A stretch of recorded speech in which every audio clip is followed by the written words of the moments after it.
the docking bay of Nexus Prime Station, had never known silence like this before. Every day, thousands of beings from across the galaxy moved through this place. Traders shouted prices, smugglers whispered deals in dark corners, and the deadliest predators in known space displayed their strength for all to see. But now, in this moment, everything stopped. The Vorax warriors were the first to notice something was wrong. Their antennae twitched and their massive insectoid bodies grew still. These 8-foot killing machines had conquered entire worlds and feared nothing in the universe, yet something made them pause. The Cathari hunters stopped their endless posturing and territorial displays. Their reptilian eyes, designed to track prey across vast distances, all turned toward the same direction. Their serrated claws, which could tear through starship hulls, slowly retracted. Even the Umbral, the shadow-dwelling assassins who existed in darkness and killed without sound, pressed themselves against the walls and tried to become invisible. A ship had docked at Port 7. It was not a warship or a destroyer. It was a small, battered human vessel covered in scorch marks and old repairs, the kind of ship that should have drawn laughter from the hardened criminals of Nexus Prime. But no one laughed. The airlock hissed open, and a figure stepped through. She was not tall by galactic standards. Most species on the station towered over her by several feet. She wore no armor, no shield generator, no visible weapons of any kind. Her hair was dark and pulled back from her face, and her eyes scanned the crowd with a calm that made seasoned killers look away. Commander Elena Vasquez had arrived at Nexus Prime. A young Vorax clicked his mandibles nervously and turned to the older warrior beside him. "Who is that?" he asked in their chittering language. The elder Vorax did not take his eyes off the human female. "That is the one they call the Ghost Walker," he replied. She tracked War Chief Crixus across 3 star systems. For 47 days she followed him without rest, without sleep, without stopping. He was the greatest hunter our species had ever produced, and she walked him to death. The young Vorax felt his legs weaken beneath him. "One human did that." "One human female," the elder corrected. "They say she is even more dangerous than the males. Our scientists do not understand why, but the females of their species become something else entirely when certain conditions are met. Crixus learned this too late." Across the docking bay, a pack of Cathari watched with growing unease. Their alpha, a scarred veteran of 100 hunts, recognized the human from intelligence reports. "That is the one who entered the breeding nest on Keth Prime," he growled to his pack. "She went in alone, armed with nothing but a blade. Our finest warriors, 300 of them, guarded that place." "What happened?" a younger hunter asked. The alpha's scales rippled with something that might have been fear. "She walked out carrying the skull of Alpha Vexnar. No one knows what happened inside.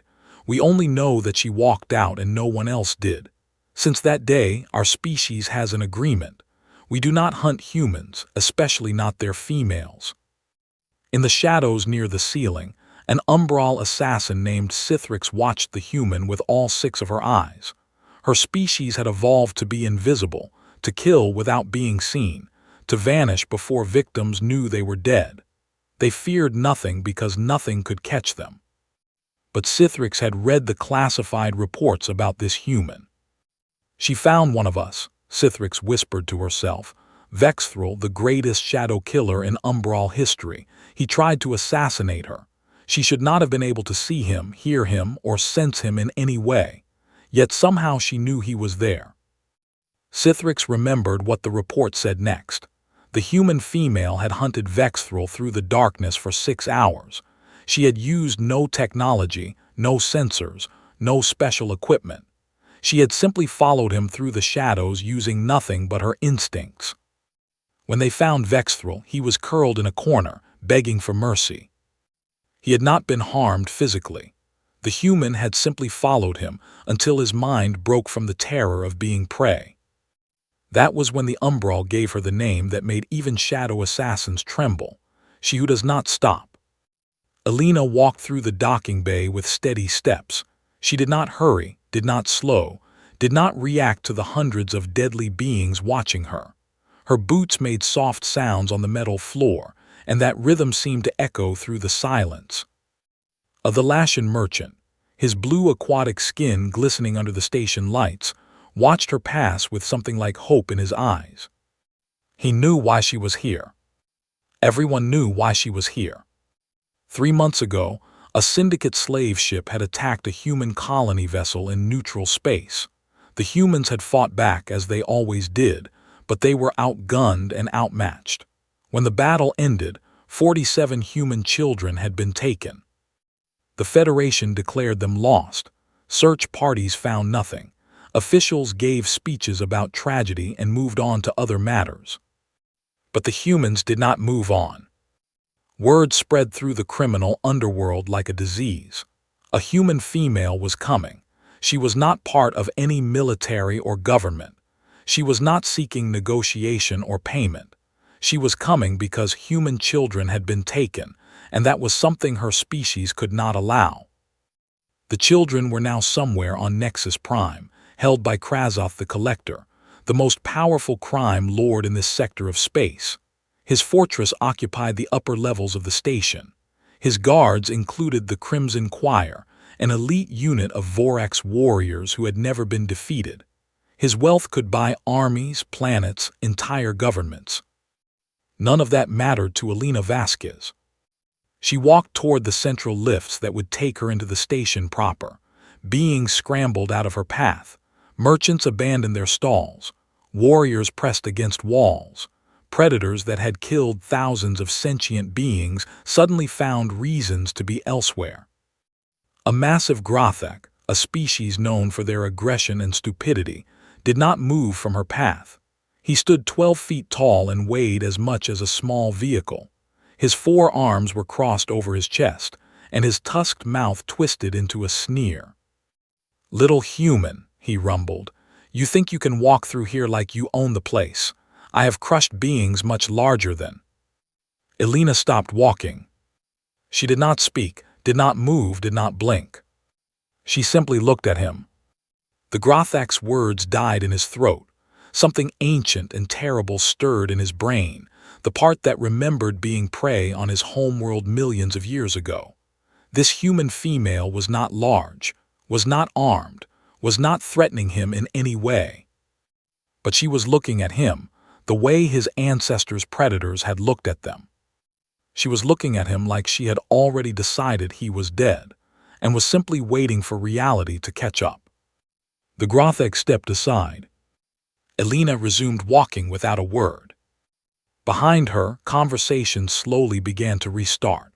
Beings whispered to each other in 100 different languages, but they all said the same thing. The human female was here for the children. Krasoth the Collector did not know it yet, but he was already dead. He had taken human children, and a human mother had come for them. Not their mother, perhaps. Alina Vasquez had no children of her own, but that did not matter to her species. Humans protected all their young, related by blood or not. They could not help it. It was written into the deepest parts of their nature. And when that instinct was triggered, when that ancient drive awakened, humans became something that made apex predators step aside. Something that even the darkness feared. Something that did not stop. Alina entered the lift and pressed the button for the upper levels. The hunt had begun. The lift carried Alina upward through the levels of Nexus Prime, and she used the time to study the station layout on her small datapad. The information was outdated and incomplete, but it told her enough to understand what she was dealing with. Nexus Prime had been built centuries ago as a mining facility. When the ore ran out, criminals moved in. Now it served as a haven for those who operated outside the law. The lower levels held the common traders and small-time smugglers. The middle levels belonged to the various criminal organizations, and the upper levels were Krasoth's territory. Krasoth the Collector had earned his name through decades of trafficking sentient beings across the galaxy. He bought and sold lives like other merchants sold cargo. His network stretched across 100 systems, and his wealth could purchase small armies. The lift stopped at level 47, and Alina stepped out into a corridor filled with noise and chaos. This was the market level, where anything could be bought if one had enough credits. Weapons, drugs, stolen technology, and darker things changed hands here every day. Alina walked through the crowds with purpose. She needed information about the children's location, about Krazoth's defenses, about the layout of his fortress, and she knew exactly where to find it. The Rusty Nebula was a cantina that served as a meeting place for information brokers. Its walls were stained with years of smoke and spilled drinks. Its tables were filled with beings from dozens of species, and its corners held secrets that could bring down governments. Alina pushed through the door and walked inside. The noise died almost immediately. Conversations stopped mid-sentence. Drinks were lowered to tables. Eyes from across the galaxy turned to look at her. She ignored them all and walked to the bar.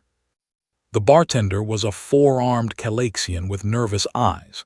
He had served drinks in dangerous places his entire life, but something about this human made his secondary heart beat faster.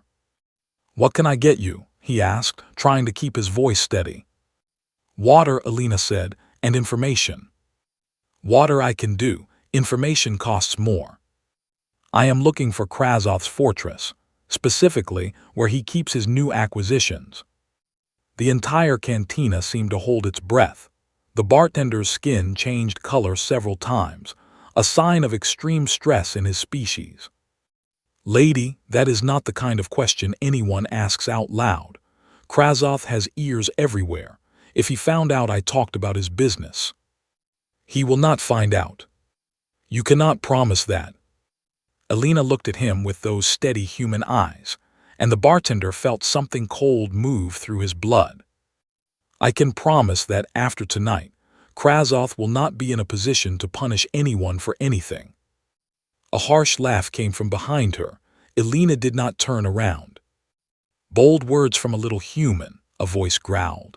It belonged to a young HFY warrior, barely past his first hunt. His scales were bright green, unmarked by battle scars. His claws were extended in what he probably thought was an intimidating display. "Do you know who Krazoth is? He has the Crimson Choir protecting him. 5 Vorax elite warriors who have killed more beings than you have ever met. What makes you think you can touch him?" The older HFY at his table grabbed his arm and tried to pull him back, but the young warrior shook free. He wanted to prove himself. He wanted to show everyone that he was not afraid of humans or their reputation. Alina still did not turn around. "Walk away," she said calmly.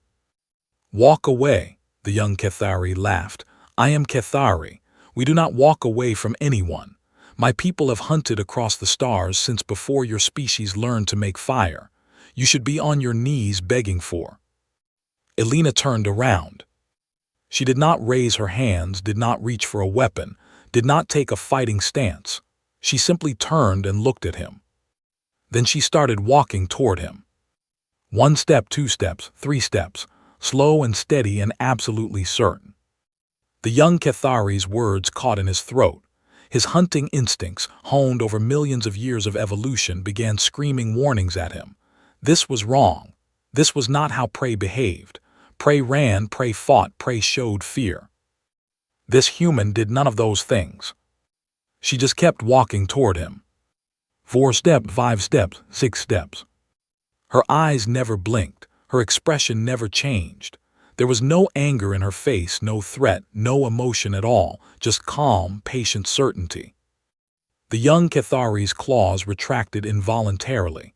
His scales flattened against his body. A sound emerged from his throat that his species had not made in a million years.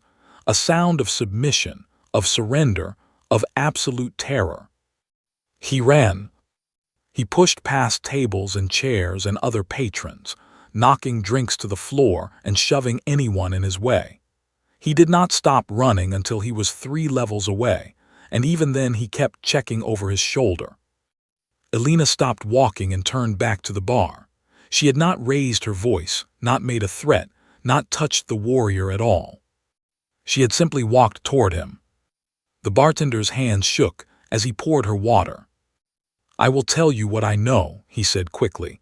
"Everything I know. Just please do not look at me like that." Alina waited while he spoke. He told her about the security systems, the patrol schedules, the number of guards on each level. He told her about the Crimson Choir and their reputation. He told her that the children were being held on level 93 in a detention block near Krasoth's private quarters. When he finished, Alina placed a credit chip on the bar, far more than the water or information was worth. "For your silence," she said. "Lady, I will never speak of this to anyone." An old voice interrupted from a nearby table. "May I have a moment of your time?" Alina turned to see a Thalassian male, his blue skin faded with age. His species were known as scholars and traders, peaceful beings who survived through intelligence rather than strength. This one looked like he had lived long enough to see empires rise and fall. "I have information that will help you," he said, "and I ask nothing in return except that you succeed." Alina walked to his table and sat across from him. "Why?" she asked. The old Thalassian's eyes filled with ancient grief. "Because Krasoth took my daughter 3 years ago. I have spent every day since then gathering information, hoping that someone would come who could do what I cannot. I am old and weak. I cannot fight, but I can give you what I have learned." He slid a data chip across the table. "The maintenance tunnels," he explained. "They run through the entire station, including the upper levels. Krasoth's security does not monitor them because they are too small for most species to use, but a human could fit." Alina took the chip. "The tunnels connect to an old ventilation system that opens near the detention block. I have mapped every route, every junction, every place where guards pass by. I have waited 3 years for someone who could use this information." His voice cracked with emotion. "Please save them. Save all of them, including my daughter if she still lives. Her name is Thelia. She has blue skin like mine and silver eyes." Alina placed her hand over his trembling fingers. "I will find her." "The Crimson Choir," he warned. "They are not like other warriors. They have killed hundreds of beings in personal combat. They feel no fear, no mercy, no hesitation, even for a human. I know what they are. And you are not afraid." Alina considered the question for a moment. "Fear is useful," she said finally. "It keeps you alert, keeps you sharp, but it does not control me. I have a mission, and nothing will stop me from completing it. Not the Crimson Choir, not Krasoth, not every apex predator on this station combined." The old Thalassian looked at her with something like wonder. "The stories about your species," he whispered. "I always thought they were exaggerated. Now I understand they were not strong enough." Alina stood and moved toward the door. "Thank you for the information." "Human," the old Thalassian called after her, "what drives you to do this? These are not your children. You have no obligation to them. Why risk your life for strangers?" Alina paused at the door but did not turn around. "Because they are children," she said. "And where I come from, that is the only reason we need." She walked out of the cantina and disappeared into the station's corridors. Behind her, the patrons slowly began to talk again, but their voices were hushed and their eyes kept returning to the door where she had vanished. The Kethari elder at the back table turned to his companions. "Inform all our people on the station," he ordered. "No one interferes with the human. No one helps Krasoth, and when the fighting starts, everyone stays out of her way." "But Krasoth pays us well." "Krasoth is already dead," the elder interrupted. "He just does not know it yet. I have seen that look in a human's eyes before. She will not stop until she has what she came for, and anyone who stands in her way will share his fate." In the shadows of the ceiling, Sithrix the Umbral continued her observation. Her orders were to watch and report, nothing more, but something had changed in her understanding of the universe. She had seen apex predators her entire life. She had trained with the deadliest assassins in existence. She had killed without remorse and without fear. But this human female was something different. This human female was something that even the shadows learned to fear. And Sithrix was beginning to understand why. Sithrix moved through the shadows like water flows through cracks, following the human female to a small rental quarters on level 52. The Umbral had been trained since birth to be invisible, to track any target across any terrain, to observe without being observed. Yet something told her that the human knew she was there. Elena Vasquez entered her quarters and locked the door behind her, and Sithrix found a comfortable position in the ventilation shaft above the room. Her mission was simple: watch the human and report her plans to the station authorities. Krasoth paid well for such information, and the Umbral needed credits like everyone else. But as she watched the human prepare for her assault, Sithrix found herself accessing the classified galactic databases on her personal datapad. She had heard stories about humanity, but she had never bothered to learn the truth behind them. What she found changed everything she thought she knew about fear. Earth, the human homeworld, was classified as a Class 12 death world by the Galactic Survey Commission. This was the highest danger rating possible, reserved for planets so hostile that intelligent life should never have evolved there at all. The atmosphere had once been poison.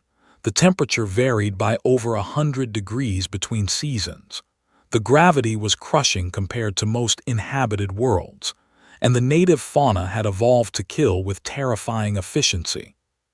Sharks that could smell blood from miles away, insects that built armies of millions, pack hunters that chased prey until it collapsed from exhaustion, venomous creatures that killed with a single bite. And at the top of this nightmare, somehow, humans had survived. But survival was not the remarkable part. The remarkable part was how they survived. Humans were classified as persistence predators, a type of hunter that most civilized species considered impossible. They did not outrun their prey, did not overpower it, did not trap it. They simply followed it. They walked after their prey for hours, for days, for weeks if necessary. They did not give up, did not lose the trail, did not stop to rest. Their prey would sprint away and believe it had escaped, but then the human would appear on the horizon again, still walking, still following, still coming. Eventually, the prey would collapse from exhaustion, from stress, from the sheer psychological terror of being hunted by something that never stopped. The galactic databases contained hundreds of accounts from first contact with humanity. Species that had believed themselves the ultimate hunters had encountered human explorers and learned a terrible lesson. Humans did not fight like other species. They did not seek quick victories or decisive battles. They simply committed to a goal and pursued it until they succeeded or died. And dying, the reports noted, did not always stop them. Humans had been documented completing missions with injuries that should have been instantly fatal. They had continued fighting with broken bones, destroyed organs, and blood loss that would kill any other species. Their bodies, the scientists theorized, simply refused to stop until the mission was complete. But the most frightening entries in the database concerned human females. Sithrix read the words with growing unease.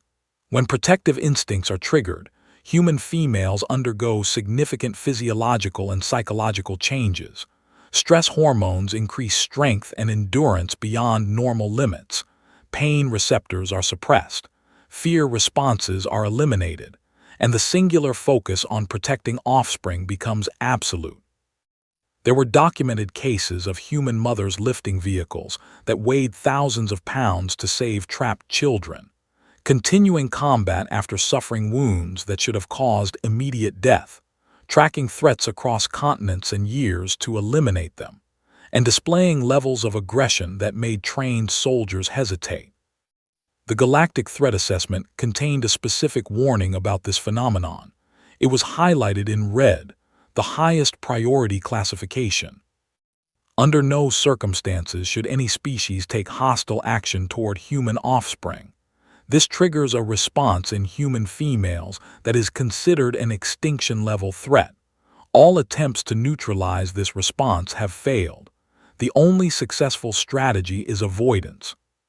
Sithrix lowered her datapad and looked at the human female below her with new understanding.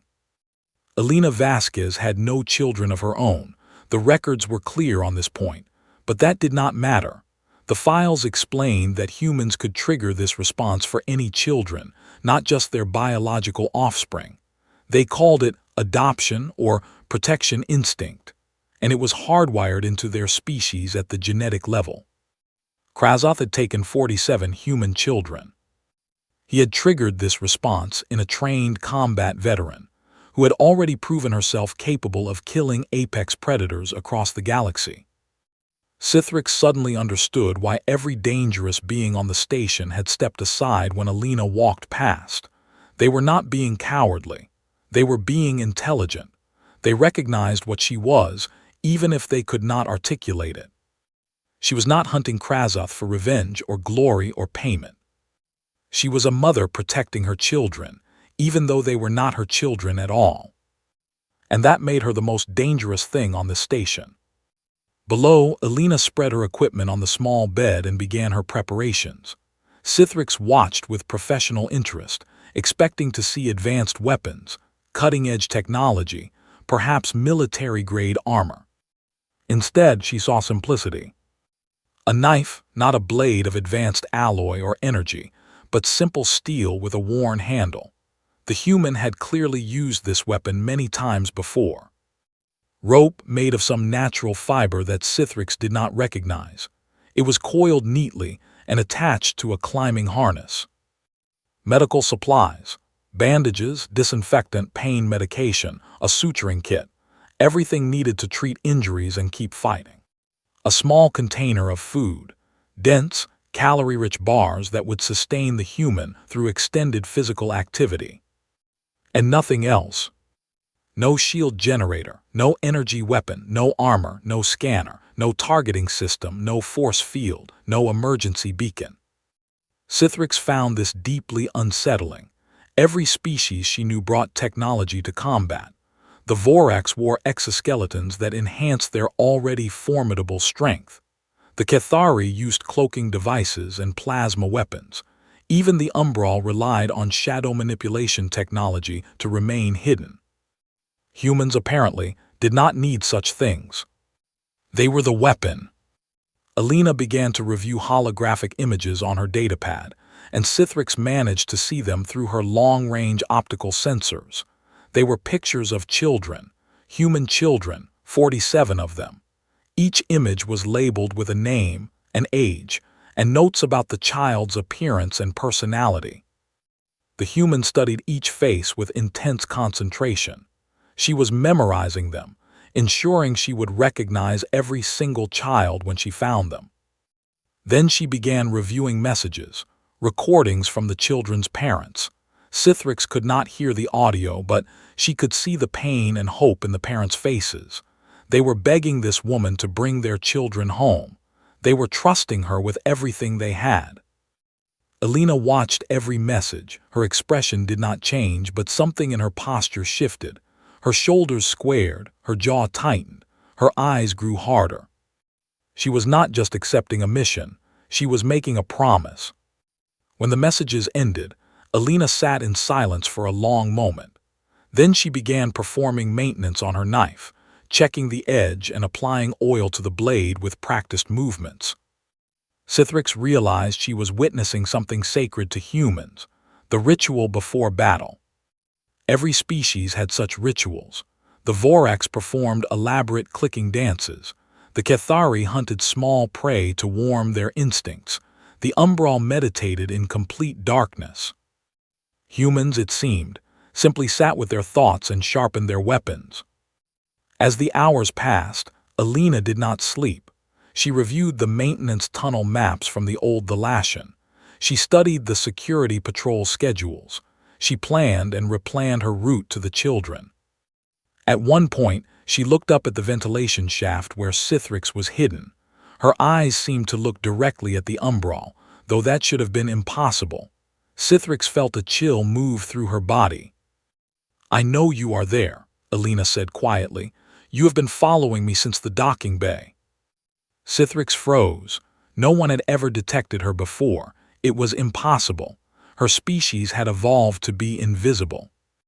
"I do not care why you are watching me," Alina continued, "but I want you to understand something. Those children have been prisoners for 3 months. They have been terrified and alone for 3 months. Tonight that ends. Anyone who tries to stop me will die. Anyone who helps Krasoth will die.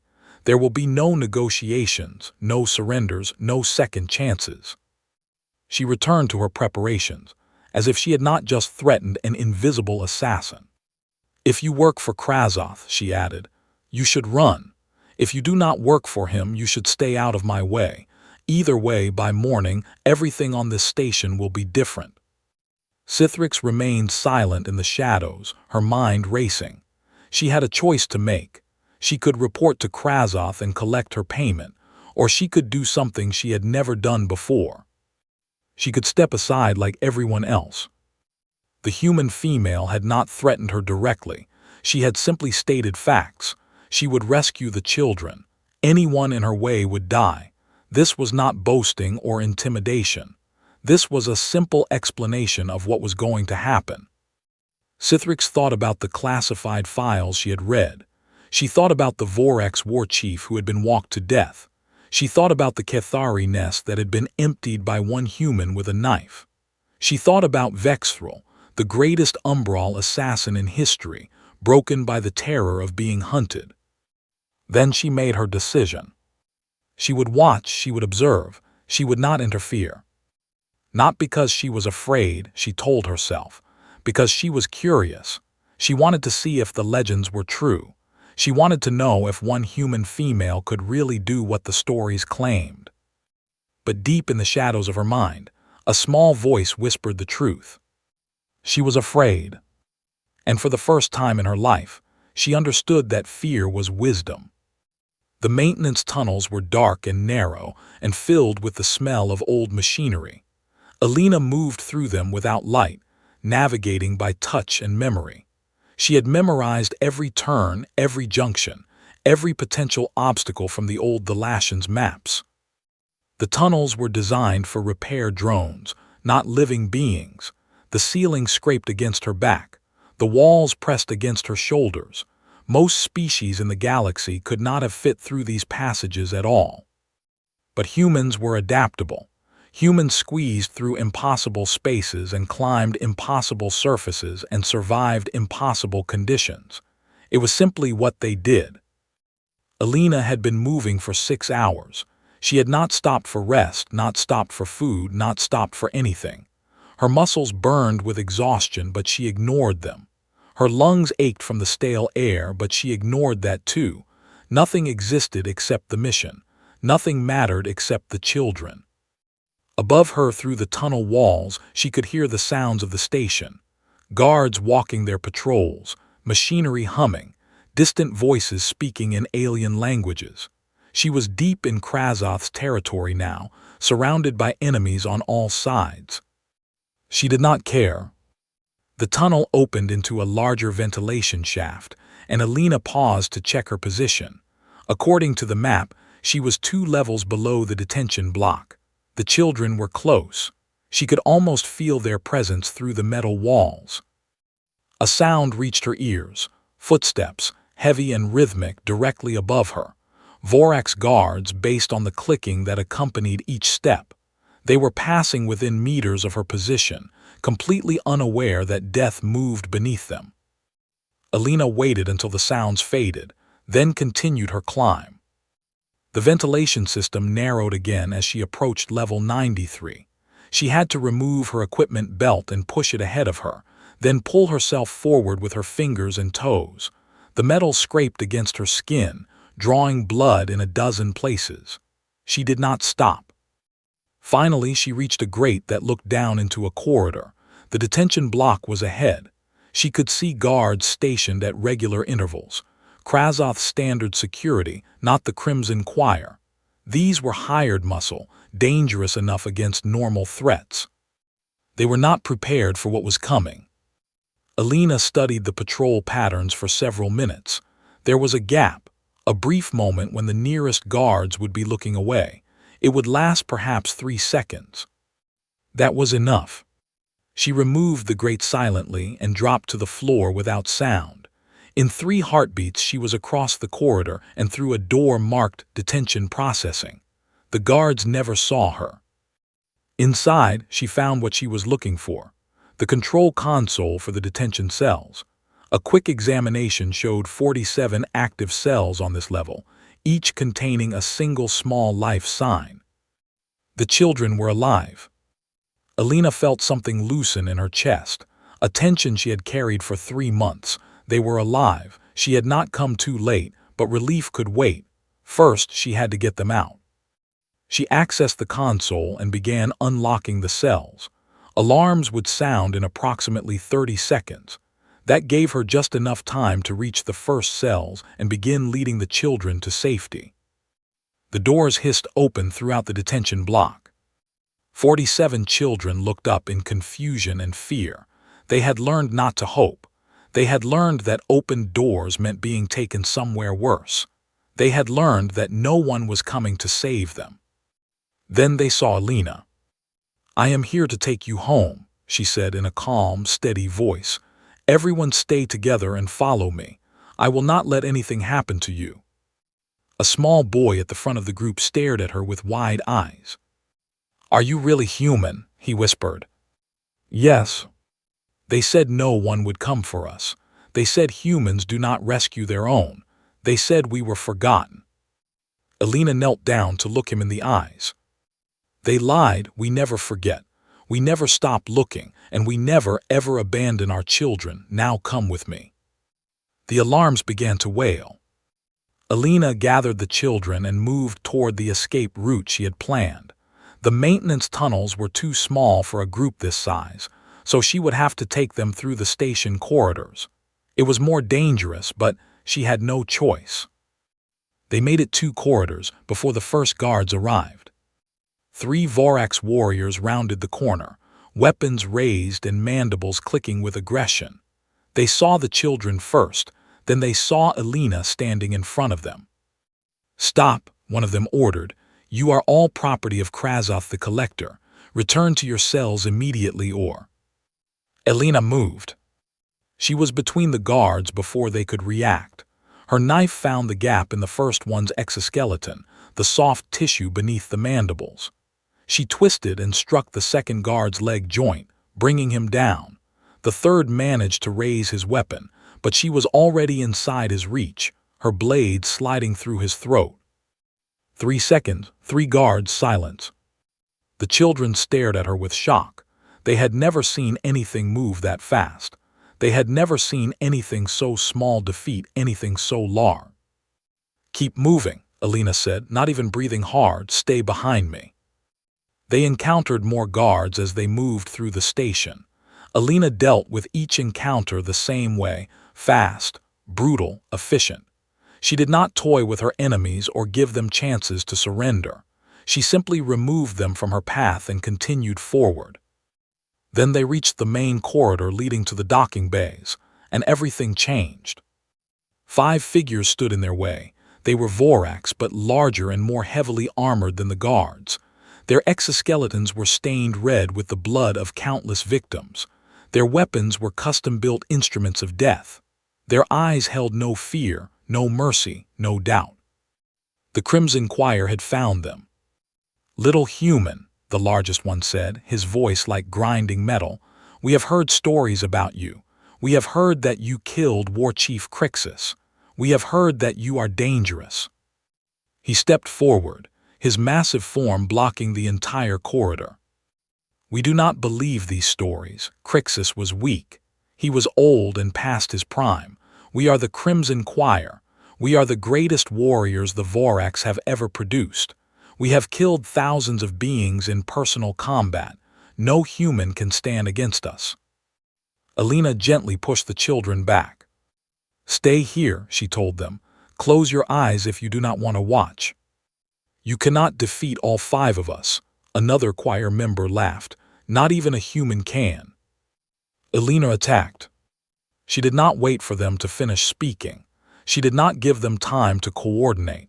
She simply moved forward with everything she had. The first Vorax tried to catch her with his massive claws. She ducked beneath them and drove her knife into his knee joint. He screamed and fell. She was already past him, targeting the second. The Crimson Choir was fast, stronger than any warrior she had faced, but Elena was not trying to overpower them. She was trying to outlast them. Every attack she dodged cost them energy. Every missed strike built their frustration. Every moment that passed worked in her favor. The second Vorax managed to strike her across the shoulder. She felt her flesh tear, felt the hot rush of blood. She did not stop. She twisted into the pain and used the momentum to drive her knife through his throat. 3 remained. They attacked her together, coordinating their movements like the elite warriors they were. Elena took another wound, then another. Her left arm hung useless at her side. Blood streamed down her face from a cut above her eye. She did not stop. The third Vorax hesitated, just for a moment, just a fraction of a second. He had expected her to fall by now. He had expected her to slow down, to show weakness, to beg for mercy. She showed him none of those things. She showed him a human who simply refused to stop. Her knife found his heart and he collapsed. 2 remained. The fourth Vorax tried to retreat. His instincts, buried deep beneath years of training, told him that this was wrong. This small human should not still be standing. She should not still be fighting. She should not still be coming. Elena followed him. She did not run, did not sprint, did not charge. She simply walked toward him with that terrible, steady pace that her species had used to hunt prey for millions of years. He backed into a wall and discovered there was nowhere left to run. "What are you?" he whispered as she approached. "A mother," she replied. The knife rose and fell one more time. The last Vorax, the leader, stared at her with something that might have been respect. His entire elite unit lay dead around him. This small human, bleeding from a dozen wounds, had destroyed the greatest warriors his species had ever produced. "You are dying," he said. "Your wounds are fatal. Even if you kill me, you will not survive." "Maybe," Elena agreed, "but the children will." He attacked with everything he had, the speed and strength of a lifetime of combat, the desperate fury of a warrior facing death. His claws tore through the air like scythes. His mandibles snapped at her face. His massive body tried to crush her against the wall. Elena took every hit. She did not try to dodge. She did not try to block. She simply endured the damage and kept moving forward. Her knife found the gap in his armor. He fell. Elena stood alone in the corridor, surrounded by the bodies of the Crimson Choir. She was barely standing. Her vision was fading. Her legs threatened to collapse beneath her. But the path was clear.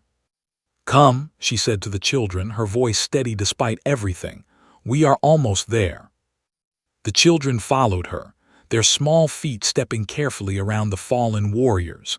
They looked at her with awe, with terror, with something that might have been love. She was taking them home. Nothing else mattered. The security feeds of Nexus Prime were hacked at exactly midnight. Every screen on every level, in every cantina and shop and dwelling, suddenly showed the same image. A human female walking through Krazoth's fortress with 47 children behind her. The entire station stopped to watch. They saw her defeat patrol after patrol of guards. They saw her move through locked doors and security checkpoints as if they did not exist. They saw her bleeding from wounds that should have been fatal, yet still walking, still moving, still protecting the children with her body. Then they saw her reach Krazoth's private chambers. The feed showed the collector sitting on his throne of wealth and power, surrounded by luxury that had been bought with countless lives. He was massive, his multi-limbed body draped in silk and jewels. His guards stood ready, weapons aimed at the door. Elena walked in alone. The children waited outside, protected by the bodies of fallen guards. "You have caused me considerable trouble, human," Krasoth said, his voice smooth and cultured despite his monstrous appearance. "My Crimson Choir is destroyed. My guards are dead. My security has been compromised. I should be angry." He smiled with too many teeth. "But I am a businessman. I can appreciate talent when I see it. And you, human, have talent, so let me make you an offer." Elena said nothing.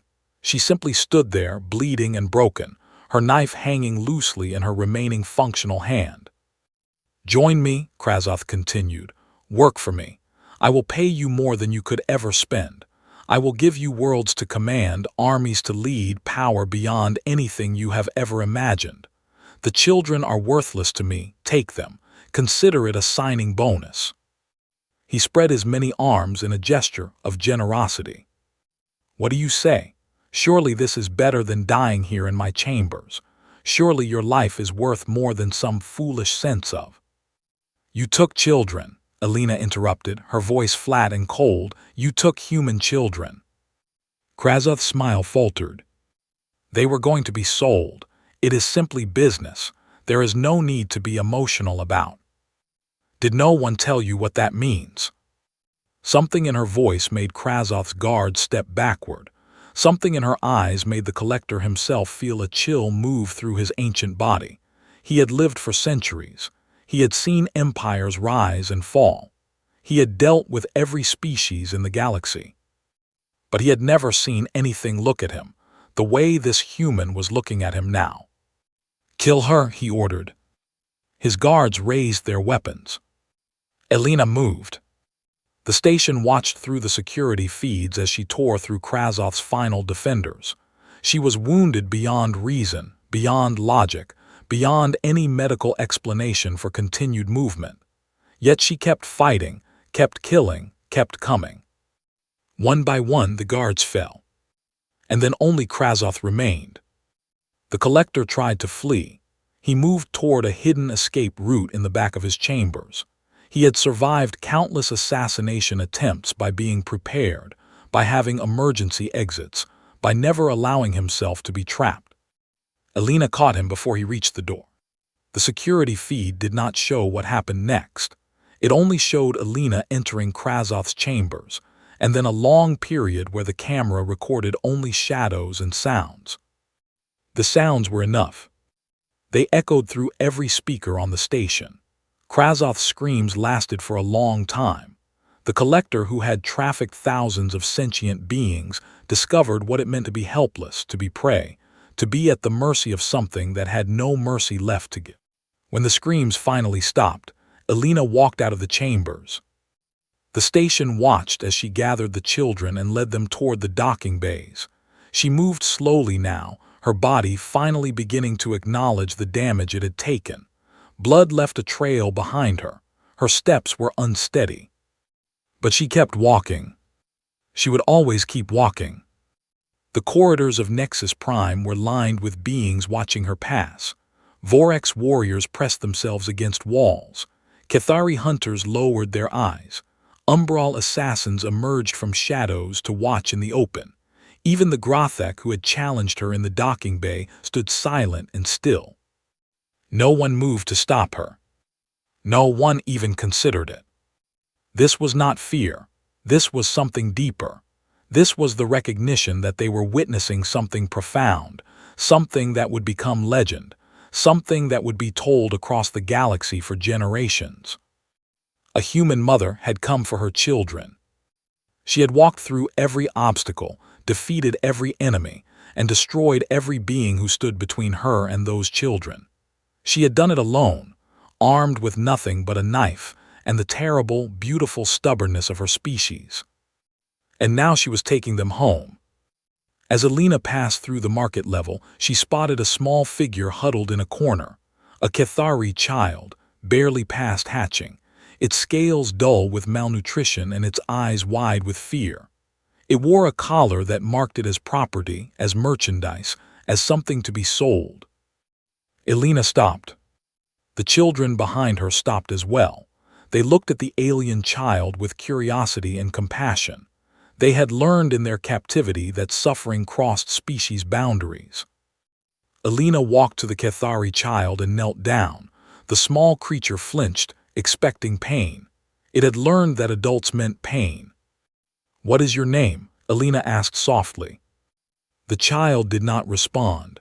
Perhaps it did not speak standard. Perhaps it was too frightened to speak at all. Alina reached out and gently removed the collar from its neck. "You are coming with us," she said. The Cathari child looked at her with confusion. This was not how the universe worked. Humans did not help Cathari. Different species did not protect each other. The strong took from the weak. That was the only law. But Alina lifted the small creature in her arms and continued walking toward the docking bay. The human children made room for their new companion without hesitation. They had already learned what it meant to be helpless, to be afraid, to need someone to protect them.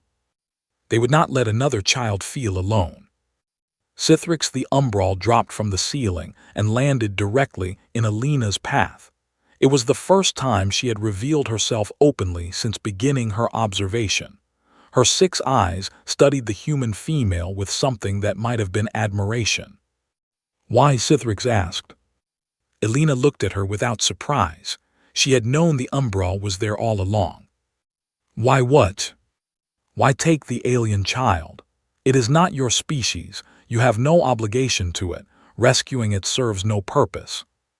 Alina considered the question, as if it genuinely confused her. "It is a child," she finally said. "That is all the reason my kind needs." Sithrix stood in silence for a long moment. Then she stepped aside. "The docking bay is clear," she said. "I made sure of it." Alina nodded and continued walking. She did not thank the Umbral. She did not need to. They understood each other. Behind them, Sithrix watched the group disappear into the docking bay. Then she turned to face the crowds that had gathered to watch. "Update your records," she announced in a voice that carried across the level. "Update every database, every threat assessment, every intelligence file. Human females are no longer classified as dangerous." A Varex commander stepped forward. "What should the new classification be?" Sithrix remembered the security feeds. She remembered Krazoth's screams. She remembered watching a dying human walk through an army for children who were not even hers. "Extinction-level threat," she said quietly, with a special notation, "never touch their young." Alina's ship lifted off from Nexus Prime 30 minutes later. It was battered and scarred, leaking atmosphere from a dozen holes. It should not have been capable of flight. It flew anyway. Inside, 48 children sat in the cargo hold. 47 humans and 1 Cathari, pressed together for warmth and comfort. They had been prisoners. They had been property. They had been forgotten by everyone except one woman who refused to let them stay lost. Alina sat in the pilot's seat, her wounds roughly bandaged, her body running on nothing but willpower. She had not slept in 4 days. She had lost enough blood to kill most beings. She had taken damage that would leave permanent scars. But the children were safe. She watched Nexus Prime shrink in the viewscreen, becoming just another point of light among millions. Somewhere on that station, Krazoth's network was crumbling. His lieutenants were fleeing. His empire was falling apart. Alina had already begun researching them. The children were safe now, but Krazoth had partners, suppliers, customers. There were others who had participated in the trade of human children. There were others who needed to learn what that decision cost. She would find them. She would find all of them. The stars stretched ahead of her, infinite and cold, and full of beings who had not yet learned to fear humanity, full of predators who thought themselves the most dangerous things in the universe, full of monsters who preyed on the weak and the helpless. They did not know what was coming. They did not understand what they had awakened. In the cargo hold, a small voice called out, "Miss Alina." She turned. The boy who had spoken to her in the detention block was standing in the doorway. his small face filled with concern. "Are you going to be okay?" he asked. Elena smiled, her first real smile in 3 months. "I will be fine," she said, "and so will you. We are going home." "What about the Cathari?" the boy asked. "It does not have a home." Elena looked at the small alien creature sleeping among the human children. It had curled into a ball, its scales pressed against the warmth of its new companions. For perhaps the first time in its life, it was not alone. "It does now," Elena said. The ship jumped into hyperspace, carrying its precious cargo toward safety, toward families, toward a future that Krasoth had tried to steal from them. Behind them, the legend grew. Stories spread from Nexus Prime to every corner of the galaxy. They told of a human female who had walked through an army, who had destroyed the Crimson Choir, who had made Krasoth the Collector scream for hours, who had taken not only her own species' children but an alien child as well. The stories changed with each telling, growing larger and more terrifying. Some said she had killed 1,000 guards. Some said she had torn Krasoth apart with her bare hands. Some said she was not one woman but 100, a secret army of human females who hunted those who harmed children. But the core of the story remained the same. Do not touch their young. Do not threaten their children. Do not awaken the thing that sleeps in human hearts. Because if you do, something will come for you. Something that does not stop. Something that does not forgive. Something that makes apex predators step aside and shadows learn to fear the light. And it will find you, no matter where you run, no matter how powerful you are, no matter how long it takes. It will find you, and there will be no mercy.